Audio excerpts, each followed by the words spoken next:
पढ़ रहे हैं उसमें कुछ आपकी क्वेरी आई थी लास्ट लेक्चर्स के बारे में कि आप लोगों ने सप्लीमेंट्री यूनिट्स के बारे में नहीं पढ़ा हुआ। तो हम थोड़ा सा रिवाइज करते हैं पिछले फिजिकल क्वांटिटीज और उनके यूनिट्स को, और साथ में हम एक एडिशनल यूनिट पढ़ेंगे सप्लीमेंट्री यूनिट्स। हम लोगों ने फिजिकल क्वांटिटीज की टाइप पढ़ी होगी और वो दो कैटेगरीज के अंदर गिरती हैं। एक होती हैं जो कि बिल्कुल ही बेसिक क्वांटिटीज़ हैं या बेस क्वांटिटीज़ हैं, और उसके बाद हमारे पास बेस क्वांटिटीज़ की मदद से बनने वाली क्वांटिटीज़ जिन्हें डिराइव्ड क्वांटिटीज़ बोलते हैं, हम लोगों ने उनके बारे में पढ़ा था। बेस क्वांटिटीज़ के जो यूनिट होते हैं उन्हें बेस यूनिट्स बोलते हैं, और जो डिराइव्ड क्वांटिटीज़ के यूनिट होते हैं they are called derived units. और हमारे पास कुछ क्वांटिटीज़ ऐसी होती हैं जिनके यूनिट नहीं होते। फॉर एग्जांपल यूनिटलेस क्वांटिटीज़ हैं, एक ही जैसी दो क्वांटिटीज़ की रेशोज़ हैं, उनका कोई यूनिट नहीं होता, तो हमें उन्हें एक्स्ट्रा यूनिट या इजाफी यूनिट देना पड़ता है, जिसे बोलते हैं सप्लीमेंट्री यूनिट्स। आज हम दो तरह के एंगल्स के बारे में देखेंगे और उनके सप्लीमेंट्री यूनिट्स देखेंगे। एक हमारे पास होगा प्लेन एंगल और दूसरा होगा हमारे पास सॉलिड एंगल। क्या होते हैं ये एंगल और इनके दरमियान में डिफरेंस क्या है, हम लोग सबसे पहले ये देखेंगे, और उसके बाद इनके यूनिट और इनकी जो एंगल की वैल्यू है उसको निकालने का तरीका, ये तीन चीज़ें हम लोगों ने इसमें कवर करनी है।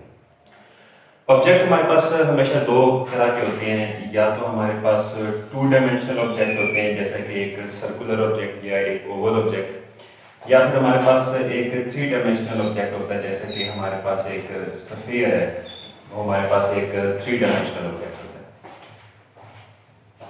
जो टू डायमेंशनल ऑब्जेक्ट्स के अंदर एंगल बन रहे होते हैं वो एंगल भी हमारे पास टू डायमेंशनल होते हैं, और जो थ्री डायमेंशनल ऑब्जेक्ट्स होते हैं जैसे कि स्फीयर है, इसके अंदर कोई भी पॉइंट ले लें उसके अंदर जो एंगल बनेगा it will be three dimensional. तो इस टू डायमेंशनल एंगल को हम लोग प्लेन एंगल भी बोलते हैं और थ्री डायमेंशनल एंगल को हम लोग सॉलिड एंगल भी बोलते हैं। अगर हम इन दोनों एंगल्स की इक्वेशन को देखें कि जो हमारे पास प्लेन एंगल है it is equal to arc length divided by radius, और अगर हम इस एंगल की बात करें सॉलिड एंगल की, तो it is area of any surface divided by square of the radius. तो ये हमारे पास दोनों डिफरेंट एंगल हैं और इनके दो डिफरेंट यूनिट होंगे। तो जो सप्लीमेंट्री यूनिट प्लेन एंगल को डिस्क्राइब करने के लिए यूज किया जाता है ये हमारे पास होता है रेडियन, और हम इसको इंडिकेट करते हैं स्मॉल आर ए डी से। और जो हमारे पास इस सॉलिड एंगल को डिस्क्राइब करने के लिए एंगल यूज किया जाता है, फॉर एग्जांपल इसकी कोई वैल्यू है, वो होता है हमारे पास steradian which is denoted by small s and small r. तो ये हमारे पास दो सप्लीमेंट्री यूनिट्स हैं जिनके बारे में हम लोग डिस्कस करते हैं। मेन चीज़ जो इसके बारे में देखने के लिए होती है वो होती है इन दोनों की डेफिनेशन और डायग्राम की मदद से इसकी इलैबोरेशन, और तीसरी चीज़ कि किस इक्वेशन की मदद से हम इन एंगल्स को इन ऑब्जेक्ट्स के अंदर फाइंड आउट कर सकते हैं। फॉर एग्जाम्पल अगर हम बात करते हैं इस पहले सप्लीमेंट्री यूनिट रेडियन की, जिसकी अलामत हमने यहाँ पे लिखी हुई है।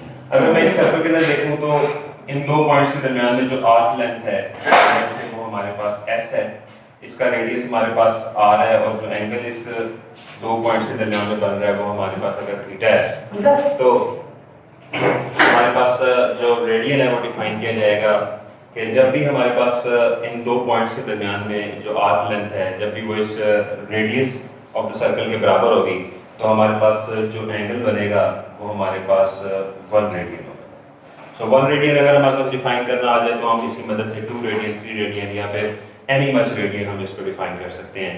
तो 1 radian is the plane angle which is formed at the center of this circle when this arc length or between these 2 points is equal to the radius of the circle। Plane angle है क्योंकि ये 2 dimensional body के अंदर बने। इसी तरह हमारे पास अगर इस स्फीयर की सरफेस के ऊपर कोई भी एक सर्कल ड्रॉ किया जाए और उसका रेडियस लेके जाया जाए इसके सेंटर तक, तो इसके सेंटर के ऊपर जो कोन शेप बॉडी बन गई है, इसके सेंटर में जो हमारे पास सॉलिड एंगल बन रहा है थीटा, हम इसको भी इन सिमिलर वे डिफाइन कर सकते हैं। लेट्स से हमारे पास जो सर्कल ड्रॉ किया है, लेट्स से इसका एरिया है ए और जो रेडियस है स्फीयर का इसका रेडियस है स्मॉल आर। तो जब भी हम लोगों ने 1 रेडियन को डिफाइन करना है तो हम इस इक्वेशन की मदद से कर सकते हैं कि जब भी हमारे पास एरिया आर स्क्वायर के बराबर होगा तो यहाँ पे 1 रेडियन आ जाएगा। So one steradian is a solid angle which is formed at the center of the sphere when the area that is formed on the circle is equal to the square of the radius. So हम लोग इसी मदद से steradian को भी define कर सकते हैं. So ऐसी फिजिकल क्वांटिटीज जिनका अपना कोई यूनिट नहीं होता या वो रेशोज होती हैं, रेशोज आपको पता है एक जैसी क्वांटिटीज की हो तो यूनिटलेस होती हैं, तो उन क्वांटिटीज को डिफाइन करने के लिए हमें इजाफी यूनिट या सप्लीमेंट्री यूनिट लगाना है.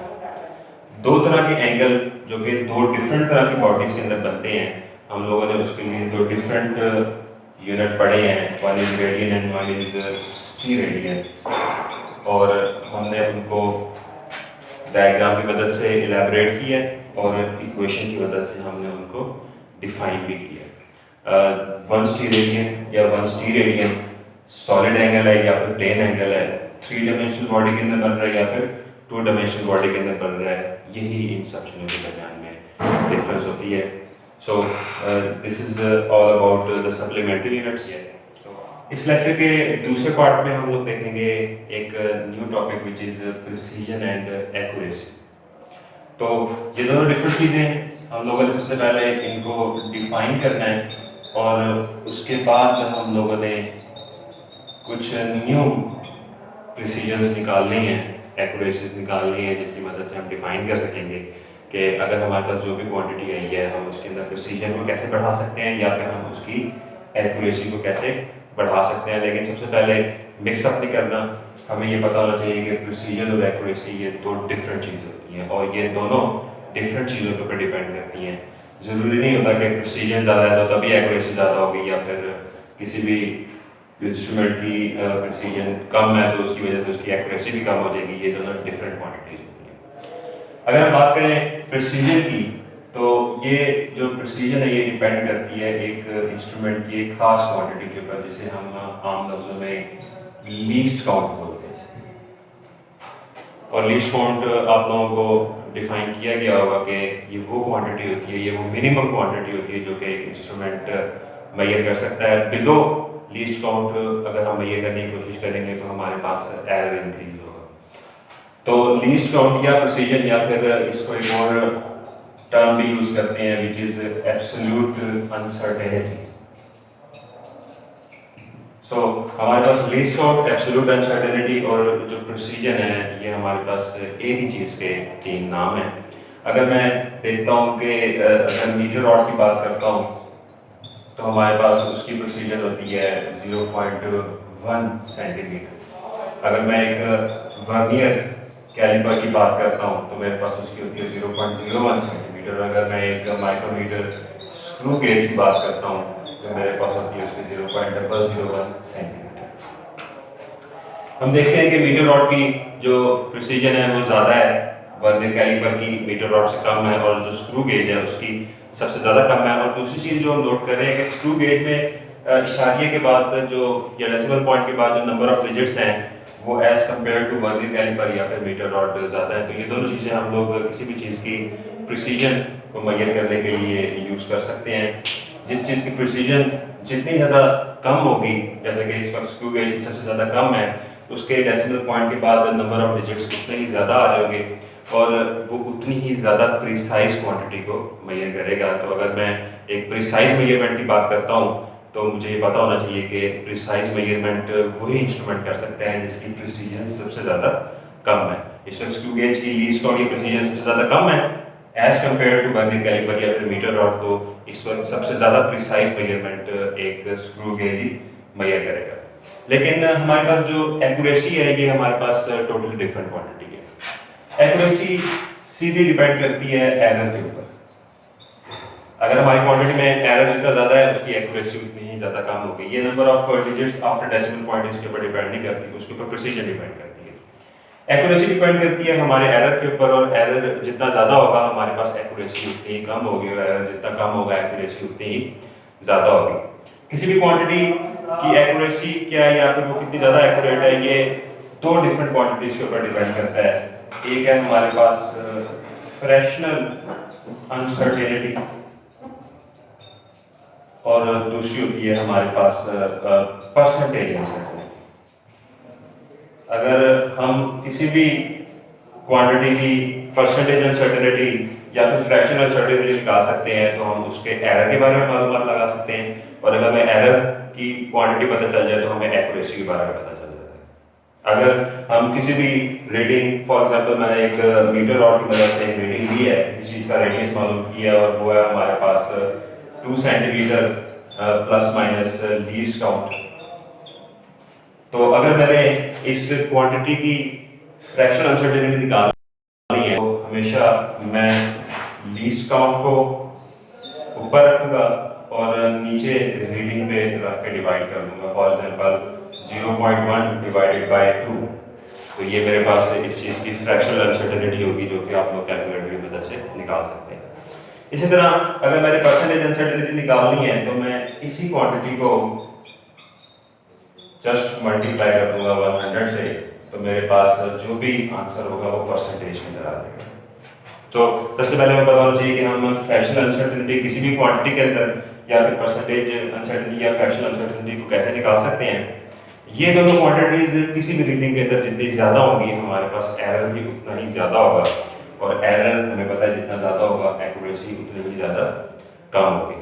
सो अगर हम ओवरऑल डिफाइन करें तो प्रिसीजन और एक्यूरेसी को हम लोगों ने जब डिफाइन किया है तो प्रिसीजन सिर्फ और सिर्फ मेजर करती है कि लीस्ट काउंट क्या है, और लीस्ट काउंट से पता चल जाता है कि हमारे पास क्वांटिटी कितनी ज़्यादा या कितनी कम प्रिसाइज होगी। जितना लीस्ट काउंट या प्रिसीजन हमारे पास कम होगी हमारे पास मेजरमेंट उतनी ही ज़्यादा प्रिसाइज होगी, और बाय प्रिसाइज मीन्स कि हमारे पास डेसिमल पॉइंट के बाद कितने डिजिट आ रहे हैं, जितने ज़्यादा डिजिट आ रहे होंगे हमारे पास प्रिसीजन उतनी ही जो हमारे पास प्रिसाइज की प्रिसाइजमेंट है वो उतनी ही ज़्यादा होगी, और उसकी प्रिसीजन आपको पता है उतनी ही कम होगी।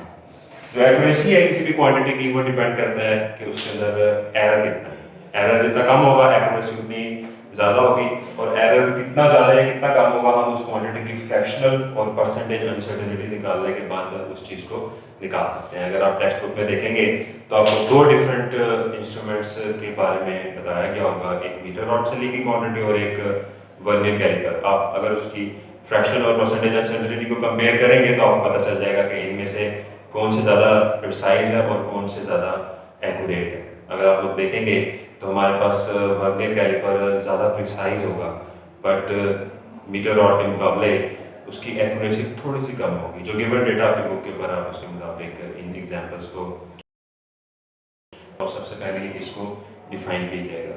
जितनी ज़्यादा क्वांटिटी प्रिसाइज होगी प्रिसीजन उसकी उतनी ज़्यादा कम होगी, और उस क्वांटिटी की फ्रैक्शनल या परसेंटेज अनसर्टेनिटी जितनी कम होगी एरर भी उतना कम होगा, और हमारे पास जो एक्यूरेसी है उसकी उतनी ही ज़्यादा होगी। तो बिल्कुल हो सकता है कि किसी चीज़ की प्रिसीजन बहुत ज़्यादा हो और उसकी एक्यूरेसी बहुत कम हो, या फिर दोनों ही बहुत ज़्यादा हो, या फिर एक्यूरेसी बहुत ज़्यादा हो और प्रिसीजन बहुत कम हो। ये सब डिफरेंट चीज़ों पर डिपेंड करता है।